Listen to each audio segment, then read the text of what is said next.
టెనెంట్స్లో నుంచి ఒక్కరు permanent owner అయ్యే అవకాశం కోసం ఎవరి క్యాప్టెన్ తర్వాత టెనెంట్స్లో నుంచి ఒకరు ఓనర్ అయ్యే అవకాశం ఉంటుందన్నమాట. దానికి పెట్టిన టాస్క్ బాస్కెట్లో మన వాళ్ళు త్రోవర్స్ ఉంటారనమాట. వాళ్ళు బాల్స్ కానీ బొమ్మలు కానీ వేస్తుంటారు. ఇక్కడ టెనెంట్స్లో ఎంతమంది ఉన్నారో ఆ 5 మెంబర్స్ క్యాచ్ చేసుకొని తన బాక్స్లో బాస్కెట్లో ఎన్ని బొమ్మలు కానీ బాల్ కానీ ఉంటే ఎవరు దాంట్లో ఎక్కువ ఉంటే వాళ్ళు నెక్స్ట్ రౌండ్కి ఎలిజిబిలిటీ, ఎవరు దాంట్లో తక్కువ ఉంటే వాళ్ళు డిస్క్వాలిఫై, ఎలిమినేటెడ్ అనమాట. సో ఈ రౌండ్లో ఫస్ట్ రౌండ్ నుంచి 4 రౌండ్స్ జరిగాయి అనమాట. ఈ రౌండ్స్లో ఫస్ట్ రౌండ్లో ఎవరు డిస్క్వాలిఫై అయ్యారు, సెకండ్ రౌండ్లో ఎవరయ్యారు, థర్డ్ రౌండ్లో ఎవరయ్యారు, ఫోర్త్ రౌండ్లో ఫైనల్గా మనకి హౌస్ ఓనర్ ఎవరయ్యారు అనేది తెలుసుకుందాము. ఫస్ట్ ఓనర్ ఫస్ట్ రౌండ్, ఆ రౌండ్లో టెనెంట్స్లో నుంచి సెలెక్ట్ చేసుకోవచ్చు ఎవరిని, త్రోవర్స్ని. ఇప్పుడు బాల్స్ అలాంటి బొమ్మలు ఇవన్నీ త్రో చేసే వాళ్ళని టెనెంట్సే సెలెక్ట్ చేసుకోవచ్చు అనమాట. ఇలా సెలెక్ట్ చేసుకొని వచ్చి మనీష్ని, శ్రీజాన్ సెలెక్ట్ చేసుకున్నారు. దాంట్లో సంచాలకు ప్రియాని బిగ్ బాస్ సెలెక్ట్ చేశాడనమాట. ఈ ఫస్ట్ రౌండ్లో అందరూ త్రో చేశారు, వాళ్ళు క్యాచ్ పట్టుకున్నారు, బాస్కెట్లో వేసుకునే ప్రాసెస్లో అందరూ సమానంగా మ్యాక్సిమం అందరూ పెట్టుకున్నారు అనమాట. ఇక్కడ ఫ్లోరా షైనీకి అన్యాయం జరిగింది. ఎందుకంటే అందరూ వెళ్ళి టార్గెట్ చేసి ఫ్లోరా షైనీని దాంట్లో ఉన్న బాస్కెట్లో ఉన్నటువంటి తీసుకునేసి వీళ్ళు దాంట్లో వేసుకున్నారు. సో ఫ్లోరా షైనీ గారు అయితే ఫస్ట్ రౌండ్లో ఎలిమినేట్ అయ్యారు ఫ్రెండ్స్. బట్ ఆమె ప్రయత్నం అయితే మాత్రం చాలా గట్టిగానే చేసిందనమాట. బట్ ఎంత ప్రయత్నం చేసినా మొత్తం అంతా ఒకరి మీద పడిపోతే కానీ ఏం చేయలేమన్నట్లు ఆమె ఫ్లోరా షైనీ మాత్రము ఫస్ట్ రౌండ్లోనే ఎలిమినేట్ అయిపోయింది. సెకండ్ రౌండ్ విషయానికి వస్తే కళ్యాణ్ని, భరణిని త్రోవర్స్గా సెలెక్ట్ చేసుకున్నారనమాట. సో ఫ్లోరా షైనీనే కాదు, అవును ఫస్ట్ రౌండ్ ఎలిమినేట్ అయింది. వాలంటరీగా సంజనా గారు కూడా సంజనా గారు కూడా ఎలిమినేట్ అయ్యారు.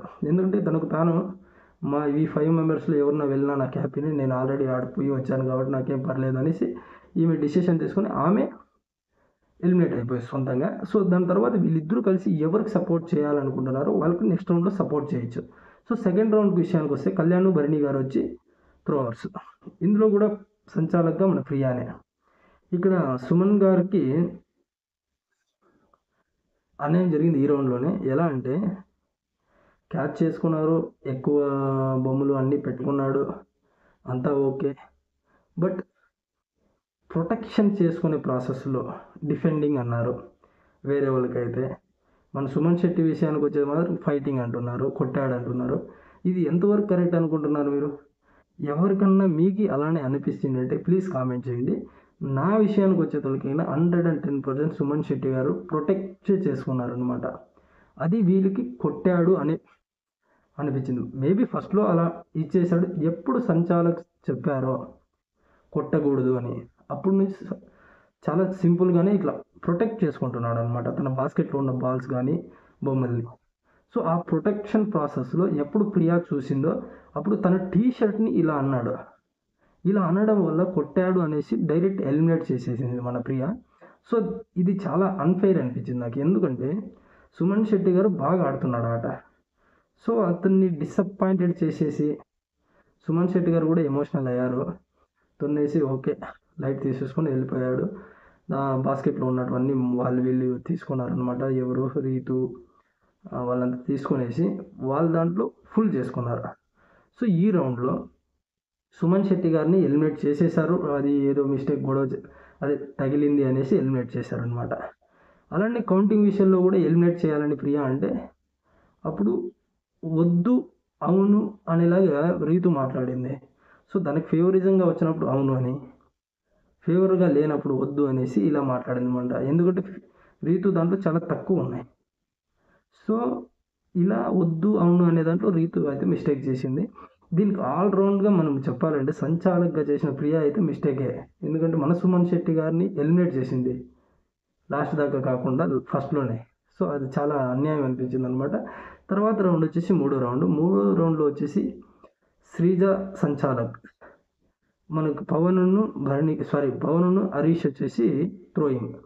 ఈ రౌండ్లో మ్యాక్సిమం అందరూ పట్టుకున్నారు. రీతు, ఇమాన్యుల్, రాము, తనుజ, ఈ నలుగురు పట్టుకున్నారు, అందరూ ఈక్వల్గా ఉన్నారు, ఓకే. బట్ రీతుకి కాకుండా సంజన కావాలి అని, సారీ, తనుజ కావాలని వీళ్ళు అనుకొని వీళ్ళకు సపోర్ట్ చేసేటప్పుడు రీతులో మన రీతు తన ఎమోషనల్లో తను బ్లైండ్గా తన ఏదో ఇది ఫేవరిజం చూపించేస్తున్నారు, గ్రూపిజం చూపిస్తున్నారు. అసలు ఇమాన్యుయల్ అయితే సపోర్ట్ చేయమని కోరలేదు. బట్ హౌస్మేట్స్ సపోర్ట్ చేస్తున్నారు. హౌస్మేట్స్ సపోర్ట్ చేసినప్పుడు దాన్ని యాక్సెప్ట్ చేయడం ఓకే కదా. ఇప్పుడు హౌస్లో ఉన్న వాళ్ళకి నువ్వు ఓనర్ కావాలి అనుకుంటే కనుక సపోర్ట్ చేస్తారు. సో రీతుని కావాలి అనుకోలేదు, తనూజ ఇమాన్యుయల్ని కావాలి అనుకున్నారు అనమాట. వీళ్ళకి సపోర్ట్ చేస్తే ఈమెకి బాధ అయిపోయి డైజెస్ట్ చేసుకోలేక విచ్చలవిడిగా వీళ్ళ ఫ్రెండ్స్ మీదే పడిపోయి విచ్చలవిడిగా మొత్తం అన్ని బొమ్మలు తీసుకుంటుంది అనమాట. దీంట్లో సంజన గారు, ఫ్లోరా షైని, సుమన్ శెట్టి ఈ ముగ్గురు తీసుకొని ఇమాన్యుయల్ దాంట్లోకి వేశారు, రాము దాంట్లోకి వేశారు, తనుజ దాంట్లోకి కూడా వేశారు. అన్నీ చేసినా కూడా రీతు చాలా మాత్రం బీభత్సం చేసేసింది రౌండ్లో. ఎందుకు బీభత్సం చేసేసింది అని చెప్తున్నానంటే, తను ఎలానో ఈ దాంట్లో ఎలిమినేట్ అయిపోతున్నా, సో ఎలిమినేట్ అయినా పర్లేదు అనేసి ఆమె చాలా బీభత్సంగా ఆడేసిందని చెప్పొచ్చు ఫ్రెండ్స్. ఎందుకంటే ఈ రౌండ్లో తన ఫ్రెండ్సే కాకుండా ఇమాన్యుయల్ అయినా పర్లేదు, లేకపోతే తనుజ అయినా పర్లేదు, నేనైనా పర్లేదు, రాము అయినా పర్లేదు అని అనుకోకుండా తనకు తాను సెల్ఫిష్గా ఫీల్ అయ్యి కన్నులతో సైక్ చేసుకొని తనుజాని అవుట్ చేయాలి అని డిస్కస్ చేసుకున్నారని కొంచెం ఫైట్ అయితే జరిగిందనమాట ఈ రౌండ్లో. రీతు యాజ్ ఇట్ ఈజ్ మన రీతునే ఎలిమినేట్ అయింది. దాని తర్వాత రౌండ్ వచ్చేసి రీతు హరీష్ సంచాలక్, నెక్స్ట్ తనూజ, హరీష్ సంచాలక్ నెక్స్ట్ రౌండ్లో. ఇక్కడ థ్రోయింగ్ వచ్చేసి వీళ్ళే. ఈ థ్రోయింగ్లో తనూజ, ఇమాన్యుయల్, మన రాము అయితే తీసుకున్నారు, బాస్కెట్లో అన్నీ వేసుకున్నారు. బట్ ఇక్కడ ఈగోగా ప్రాబ్లం అయిన మన రీతు ఇక్కడ ఏకదమ్ నేను ఎవరి మీద పడలేదు, రాము మీద పడలేదు, వీళ్ళ మీద ఉన్న కోపంతో తనూజాల మీద పడిపోయి విచ్చలవిడిగా ఫైట్ చేసేసి ఆమెనైతే ఫైనల్గా ఎలిమినేట్ చేయాలని మెంటల్గా ఫిక్స్ అయిపోయింది. దాని తర్వాత ఇమాన్యుయల్ని కూడా ఎలిమినేట్ చేయాలని ఆమె ఫిక్స్ అయిపోయింది. సో ఈ ప్రాసెస్లో తనూజని అయితే ఎలిమినేట్ చేసి మన రాముకి అయితే సపోర్ట్ చేసింది అనమాట. దాని తర్వాత నెక్స్ట్ రౌండ్లో కూడా నెక్స్ట్ ఉండేది ఇద్దరే. ఈ ఇద్దరిలో థ్రోయింగ్ కాకుండా బిగ్ బాస్ ఒక ట్విస్ట్ పెట్టాడు అనమాట. ఇక్కడ టెనెట్స్లో నుంచే డిస్కస్ చేసుకొని వీళ్ళిద్దరిలో ఒకరిని పర్మనెంట్ ఓనర్ చేసే రైట్స్ మీకు ఉంటాయి అన్నారనమాట. ఇప్పుడు ఈ హౌస్లో ఉన్న వాళ్ళు డిస్కస్ చేసుకొని ఎవరు ఉంటే మేలు, ఎవరు వెళ్తే మేలు. బట్ ఇక్కడ నాకు నచ్చిన విషయం ఏమంటే ఇమాన్యుయల్ నేను వెళ్ళకపోయినా పర్లేదు, రాము వెళ్ళినా పర్లేదు, సపోర్ట్ చేయండి అని మాట్లాడాడు. అది జెన్యూన్ అనిపించింది నాకు. సో ఈ డిస్కషన్లో నెంబర్ ఆఫ్ ఓటింగ్ పడింది వచ్చేసి ఇమాన్యుయల్కే. బట్ రీతు చేసిన హంగామా వల్ల, రీతు చేసిన విధానం వల్ల ఎక్కడ తన ఫ్రెండ్షిప్ ఇదైపోతుందేమో అని తనుజ, ఇమాన్యుయల్ దానికి యాక్సెప్ట్ చేసి రాముకే ఇవ్వడం, ఓనర్గా వెళ్ళడానికి రాముకే ఇచ్చేయడం అనేది జరిగిపోయింది. బట్ సంజన అయితే ఇక్కడ ఖచ్చితంగా నేనైతే యాక్సెప్ట్ చేయను, నేను ఇమాన్యుయలే హౌస్ ఓనర్ కావాలి అనుకుంటున్నాను అనేసి సంజన అయితే అక్కడే ఉందన్నమాట. ఆ పాయింట్కే స్ట్రిక్ అయి ఉంది. దాని తర్వాత ఫ్లోరా షైని కూడా అతనే కావాలనుకుని, సుమన్ శెట్టి గారు కూడా ఇమాన్యుయలే కావాలనుకున్నాడు అనమాట. ఓన్లీ రీతు వల్లే. ఇప్పుడు ఓకే, ఇంత జరిగి రీతు రాముకి సపోర్ట్ చేసింది. ఫైనల్లీ తనూజ వచ్చేసి ఓకే రామునే ఓనర్ చేస్తామంటే అప్పుడు కూడా ఫైట్ చేయడం, తన పాయింట్ మీద తను నిలబడుకోవడం, అసలు ఎటువంటి స్టాండ్ లేకుండా ఏదో మెంటల్ పట్టిపోయినలాగా ఆడేసింది అనమాట ఈరోజు రీతు అయితే మాత్రం. గేమ్ చాలా వరస్ట్గా అనిపించింది నాకు. ఫైనల్గా అయితే మన రాము అయితే హౌస్ ఓనర్ అయ్యారు ఈరోజు ఎపిసోడ్లో. హౌస్ ఓనర్ అయ్యి దానికన్నా ఇక్కడ హౌస్ ఓనర్ అవడం కన్నా ఈరోజు పెట్టిన టాస్క్లో ఒక మంచి ఫ్రెండ్షిప్ కోల్పోయింది అనిపించింది అనమాట రీతు. ఎందుకంటే నిన్న జరిగిన ఎపిసోడ్లో కూడా ఫేవరిజం చూపించి పవన్ మీద ఉన్న ఫ్రెండ్షిప్ వల్ల మన క్లోజ్గా ఉన్న ఇమాన్యుయల్కి అన్యాయం చేసి క్యాప్టెన్సీ కూడా పవన్కి ఇచ్చింది. ఈరోజు కూడా ఇక్కడ ఫ్రెండ్షిప్ వాల్యూ లేకుండా తనుజ ఇమాన్యుయల్ ఇద్దరు ఉన్నా కూడా తను ఈగో, నేనే వెళ్ళాలి, నేనే గెలవాలి అనే ఈగో వల్ల తన ఫ్రెండ్స్ కాకుండా రాముని సపోర్ట్ చేసింది. సో ఇలాంటి ఇది చేస్తూ రీతో మళ్ళీ ఫ్రెండ్షిప్ గురించి మాట్లాడడం అనేది కరెక్ట్ కాదనిపించింది నాకైతే మాత్రం ఈరోజు ఎపిసోడ్లో. సో అది ఈరోజు జరిగిన ఎపిసోడ్. దానికన్నా ముందు నిన్న జరిగిన టాస్క్ గురించి మాట్లాడాలి ఫ్రెండ్స్. నిన్న క్యాప్టెన్సీ టాస్క్లో మీలో ఎంతమందికి అనిపించింది నిన్న రీతు ఫేవరిజం చూపించిందని?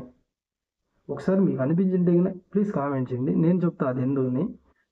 నిన్న జరిగిన ఎపిసోడ్లో క్లియర్గా బిగ్ బాసే చెప్పాడు అనమాట, ఎక్కువ పెయింట్ ఏ టీ షర్ట్ కొంటే వాళ్ళు ఎలిమినేటెడ్ అని. బిగ్ బాస్ అంతలా చెప్పినా కూడా ఇప్పుడు ప్రొటెక్ట్ చేసుకొని ఇమాన్యుయల్ లాస్ట్ దాకా ఉన్నాడు, ఒక కార్నర్లోనే ఉన్నాడు, డిఫెండ్ చేయలేదు అనుకున్నాం.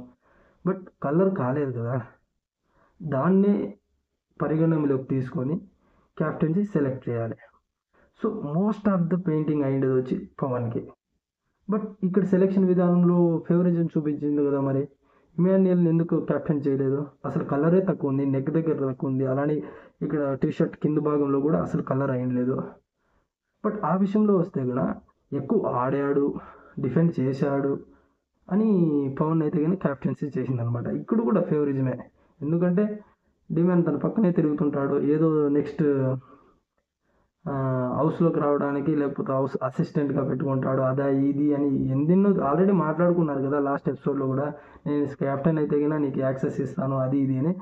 సో అలానే జరిగిందనమాట. సో ఇక్కడ ఒకవేళ ఇమాన్యుయల్ అయినా కూడా ఇమాన్యుయల్ కూడా ఇచ్చిండేవాడు కదా, జెన్యునిటీ ఆడుంది, సంచాలకుగా నువ్వు ఎలా కరెక్ట్ చేసావు అని నా పాయింట్. మీకు కూడా అలానే అనిపించింటే ప్లీజ్ కామెంట్ చేయండి ఫ్రెండ్స్. ఫైనల్గా ఎంటైర్గా ఈరోజు ఎపిసోడ్లో మన సుమన్ శెట్టి గారు అయితే సూపర్గా పర్ఫార్మెన్స్ చేశాడు, సూపర్గా ఆడాడు. బట్ సంచాలక్ చేసిన మిస్టేక్ వల్ల ఆయన 2వ రౌండ్లోనే ఎలిమినేట్ అయ్యాడు ఫ్రెండ్స్. మీకు కూడా అలానే అనిపించింది కానీ ప్లీజ్ కామెంట్ చేయండి. నేను చెప్పిన ఈ రివ్యూ మీకు నచ్చినట్లయితే ప్లీజ్ సబ్స్క్రైబ్ చేసుకోండి ఫ్రెండ్స్.